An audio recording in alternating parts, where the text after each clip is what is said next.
18 de septiembre de 1821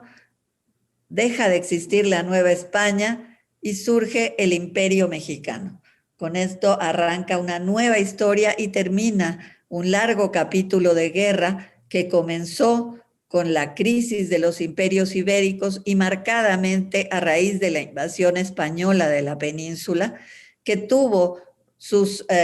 momentos decisivos a la hora de que se instale el régimen liberal en 1820 en la propia España, pero en donde sin duda alguna la guerra y el movimiento insurgente marcan los propios ritmos internos de la situación en la Nueva España. Finalmente, en el año de 1821, apoyado como con un pilar fundamental en la Iglesia y la religión, el movimiento trigarante triunfa con un frente muy amplio, muy variado, poco conciliable tal vez, pero momentáneamente lleva al triunfo una guerra larga sin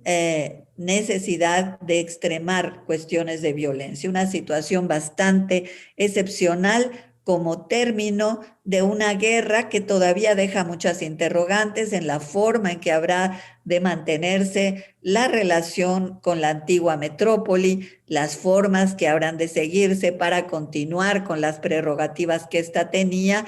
en el momento de erección de una entidad diferente que es el Imperio Mexicano. Voy a referirme muy brevemente al papel de la Iglesia y la religión en este momento y que es elemento esencial del pacto trigarante. La Nueva España había atravesado una guerra que había enfrentado al clero por sus diversas posturas, no solo porque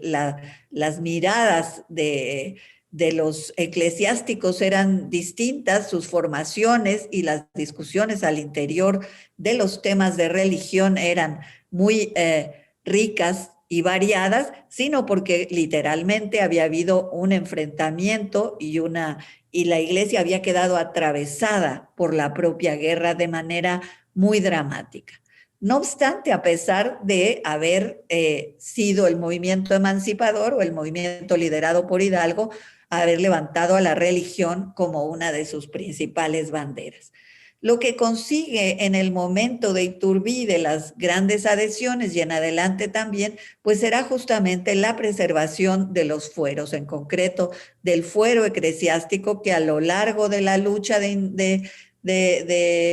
la guerra, pues de la guerra interna en la Nueva España, había sido objeto de confrontación. Si recordamos las decisiones de Venegas en torno a vulnerarlo para poder fusilar a los curas en el campo de batalla y la confrontación que ocasionó con él, la defensa que hizo el clero de la Ciudad de México para la preservación de estos fueros. Y por otro lado, por supuesto, fueros que fueron sostenidos y respetados por la insurgencia y muy claramente por la figura de Morelos en distintos momentos de su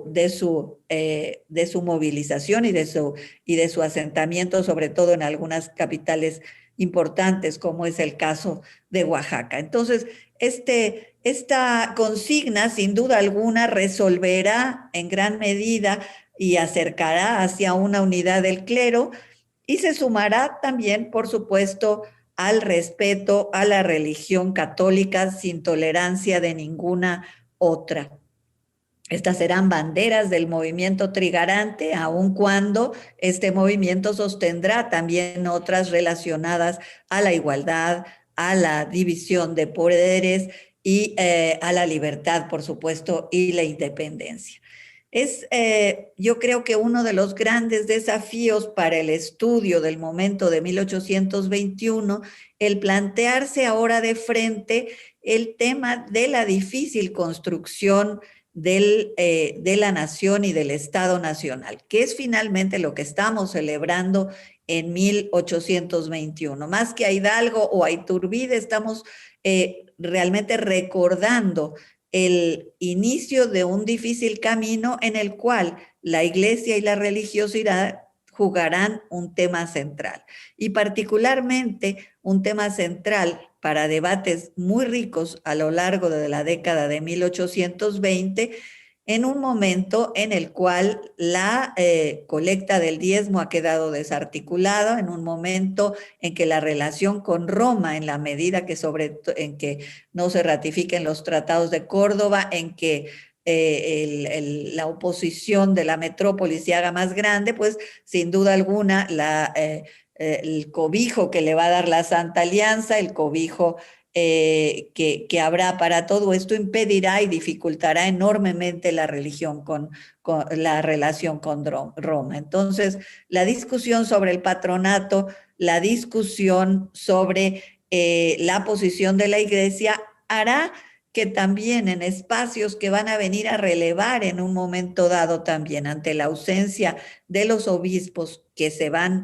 van muriendo y que habían sido figuras cruciales en 1821, los cabildos como espacio de negociación que lo habían sido en el periodo previo, espacio de mediación, espacio que había estado abierto a recibir opiniones en un sentido y otro, continuarán con esta larga tradición en los años de 1820. Y actores políticos fundamentales, los canónigos y todas las figuras cercanas a las catedrales, pues serán dueñas de un discurso y de una controversia muy importante para ir construyendo esta nación en los términos de una circunstancia enteramente nueva